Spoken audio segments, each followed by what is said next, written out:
Hello, good day again mga idol, mga katropa, mga ka-hunters. Ayan. So, for today's video is may secret tips lang na ako na ibabahagi sa inyo tungkol sa gamit nating airgun, yung kalumaan, yung Estrella Parco. Marami siguro sa atin na hindi pa alam yung sikreto ng Estrella Parco, yung mga designs nila, yung mga old model, saka yung pinaka passion design nila dati. So ayun, papakita natin.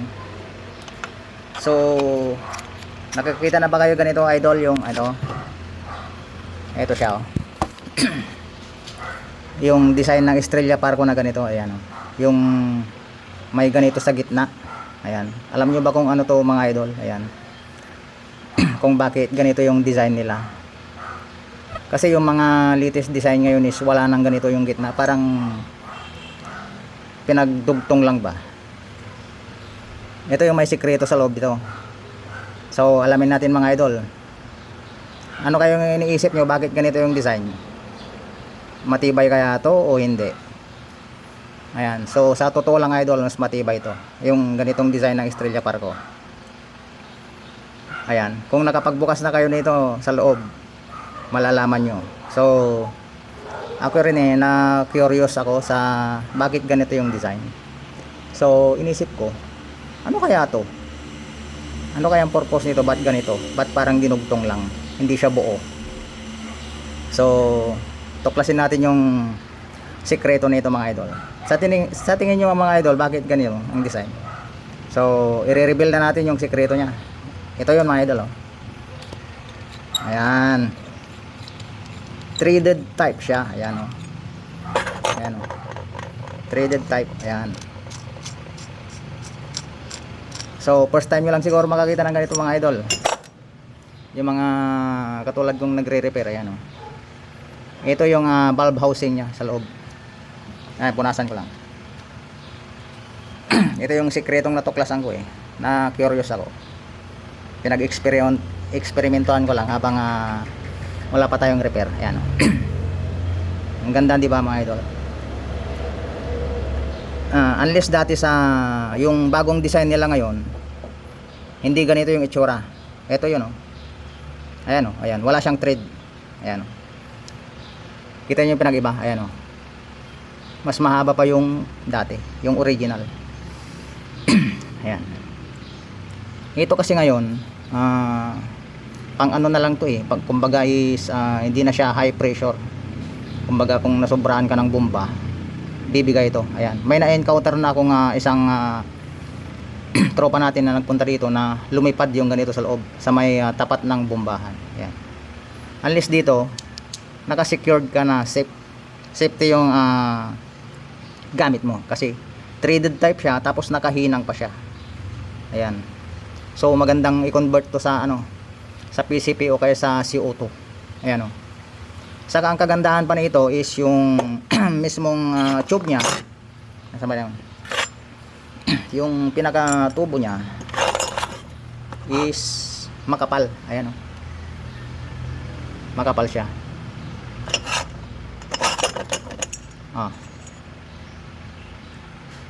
Tatlong klase ang tubo na ginagamit nila yung tanso. Pero ang pinahinahanap kong klase ng Estrella Parco is yung mas makapal pa.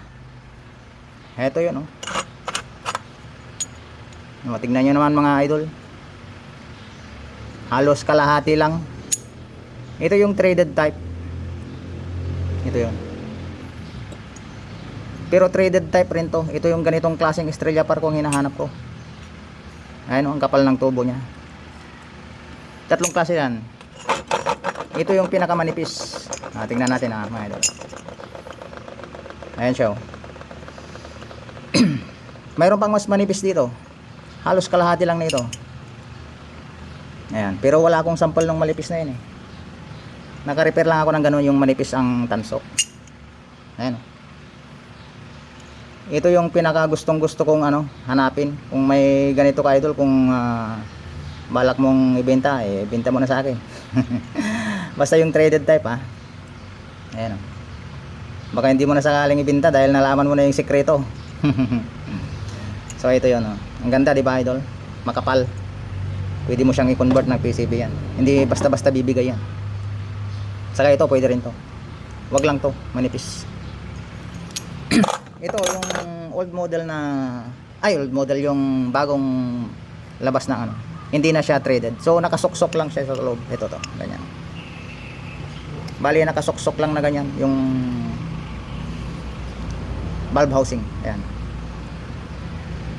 Valve housing to ng ano sa may bombahan. Ayan. Kasi doon sa kasi may butas dito sa taas. Ito pwede rin to. Halos pareho rin to yung valve housing ng ano pinaka ano niya firing pin. Ang kaibahan lang nito, wala siyang butas dito kasi sa valve housing ng bombahan to eh. Ayan. Pero pwedeng lagyan to dahil malaki yung butas dito saka maliit dito. Ayan. Kalahati hanggang kalahati yung mataba yung butas. Tapos pwede mo siyang lagyan ng butas dito labasan ng hangin. Pwede mo na rin siyang lagyan ng firing pin. Ayan. Kulang na lang dito yung butas. Ayan. So wala lang kasi akong ganitong tubo eh. Pwede sanang gawin to. Parang Nimrod type. Ayan. May hammer kaya gumawa rin ako ng ano, ganito. Nagpractice akong gumawa ng trigger para sa ano, double cock lang siya to. Para sa Nimrod type. Kaso wala naman akong paglalagyan. Ayan. Double cock. Kaso wala akong paglalagyan. Ganyan dapat yun eh.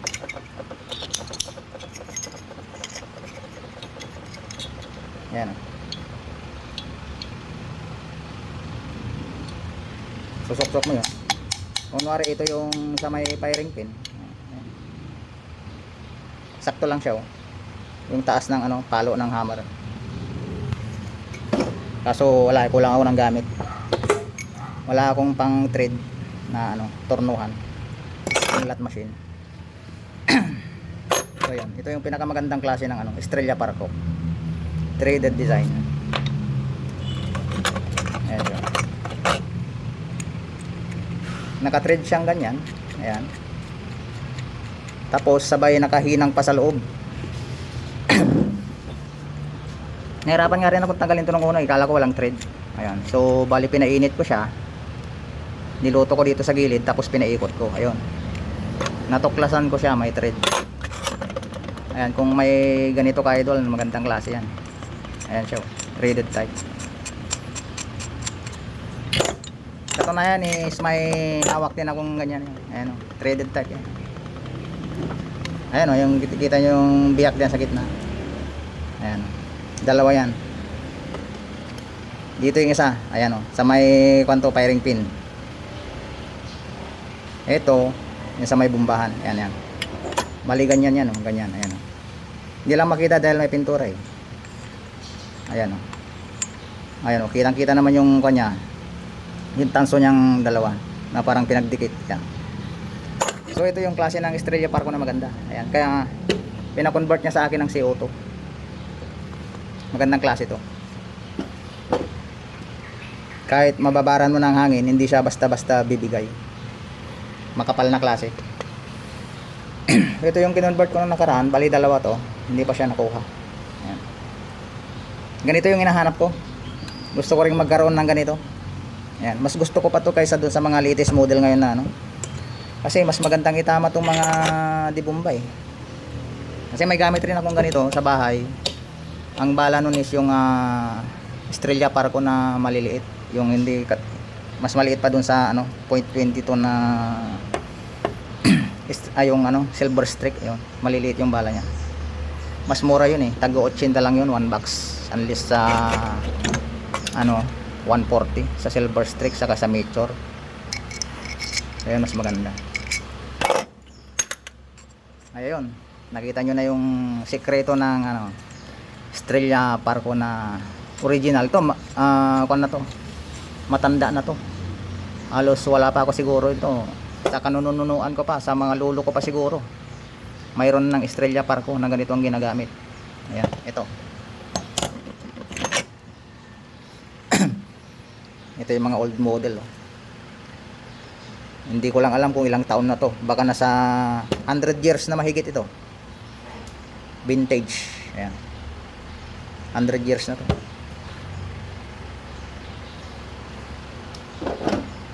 Mayroon din akong ganito sa kaibigan ko. Ayan. Namana pa niya sa yung papa niya, namana pa niya sa papa niya.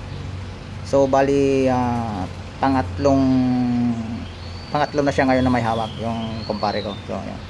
Maganda tong klaseng design na Estrella Pargo. So pag yun ang ano, halimbawa ito yung ano, katulad nung pinakita ko sa inyo yung nakaraang vlog ko, yung sinabing kong sumisingaw, maski gaanong palit ko ng bulb, nakarami na akong palit ng bulb. Ang gaganda ng linagay kong bulb, lapat na lapat. Bakit singaw pa rin? So hindi na ako nagtaka. Ito nang inakala ko. So tinanggal ko to sa loob. Ayan, nilinis ko dito, nilinis ko yung paglalagyan niya. Ito, tapos greenahin ko dito ng kaunti yung paglalagyan ng lid para papasok yung magpipenetrate yung lid natin dito sa loob. At least dito, maski hindi mo na i-grind dahil may kwan na siya dito, mahuhulog na yung lid doon sa gitna. Ayan, nakaganyan siya. Ayan, kung sinuksok mo yan sa loob, ayan, dito, nandito yung lid, malulusaw, magpipenetrate na yan. Tapos kabilaan ulit yun, hininang ko, pinatayo ko ulit, pinainit ko ulit dito. Kung mapapanood nyo yung ano, vlog ko kahapon, ayun, yun yung naghinang tayo ng ganito, yung sumisingaw. Ayan, nagtaka ako, bomba ako ng bomba, nakatatlong palit na ako ng bulb. Sa bulb lang siguro to kung ganyan. Try pa rin, try, kasi mahirap maghinang sa loob kumbaga alatsamba tayo, kaso nadali naman natin. Ayan, nalinisan natin ng mabuti, kasi kung hindi mo lilinisan yun ng mabuti, ang tendency nun, yung langis na nailagay dito, maski kaunting langis lang ang sumiksik dito, hindi kakapit yung lid. Maski gaano kagagaling huminang, hindi kakapit. Nasubukan ko na yan. Kung nalinisan mong maigi to, napainit mo lang gusto yung lid, ay ang ganda ng kapit. Kumbagay yung lid gumagapang dun sa may tanso. Kung may langis yun, wala yun, mamumuo lang yung lid, hindi mo may papakapit. So ayun, na-reveal na natin yung sekreto ng Estrella Pargo. Ganito yung type na hinahanap ko. Ayan, magandang klase to. So itatago ko to. Kung may mahanap akong tanso, ayan, pwedeng gawing tangke ito, tangke. Kasi threaded type siya. Lalagyan mo na lang siya ng firing pin. Ayan, pwede na. Lagyan mo ng kargahan ng CO2 o kaya yung bombahan ng PCP. So okay na. So yun lang mga idol.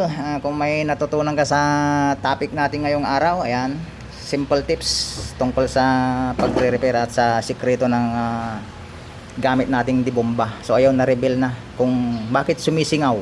Ayun, ang gamit mo na hindi mo ma-repair. Ayan, mga ilang beses na raw yan nang galing sa ibang technician na bakit singaw pa rin, bago na yung valve, bakit ayaw pa rin gumana. Surrender na raw, binalik na, hindi ko kaya. Hanggang napunta sa akin, sabi ko naman sa kanya, iwan mo muna dito ng isang araw, pag-aaralan ko kung bakit. So ayun, natuklasan ko, nilubog ko siya sa 1 gram na tubig. Talagang binusisi ko kung bakit sumisingaw. Hindi naman siya dito galing. So pinaslightan ko sa loob, yun sa gilid pala, sa gilid ng ganito sumisingaw. Yan, sa gilid. So nandito na yung bulb. Kumbaga ito yung firing pin, siyempre nakaganyan, di ba? Nakalabas dun sa puwetan yung dito. Ayan, makikita, masisilip mo yung firing pin dito pagka tinanggal mo to, yung hammer. Laglag. Dali lang nalaglag. Nakaganyan siya di ba? Nakausli yung firing pin, so kitang-kita mo na yung puwete ng firing pin. Kumbaga ito yung tubo, ayan. Nakasiksik sa loob na ganyan yan. Dito bumubula sa gilid. Ayan. So ayun, nalaman ko yung sikreto niya. So ito pala yun. Yung hinang niya dito is wala na, may kanal na. So natuklasan natin yung defect ng air gun. So ayun, isang tips na naman yun na nakuha nyo mga idol. So ano ba yan, pa-like naman, saka subscribe na rin. Ayan, mga bago tayong kaibigan. So yun lang mga idol, kung may natutunan ka, yun, i-comment mo na lang yan sa comment section natin, saka kung saang lugar ka na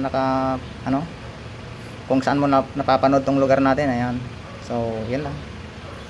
Shout out sa'yo sa John Monton sa ating walang sawang panonood sa ating mga vlog. So yung mga kapwa ko hunters, mga kapwa ko snipers, mga kapwa ko nagre-repair, saludo ako sa inyong lahat. Ayan, good job. Salamat. Friend tayong lahat. Ayan. So yun lang. Thank you.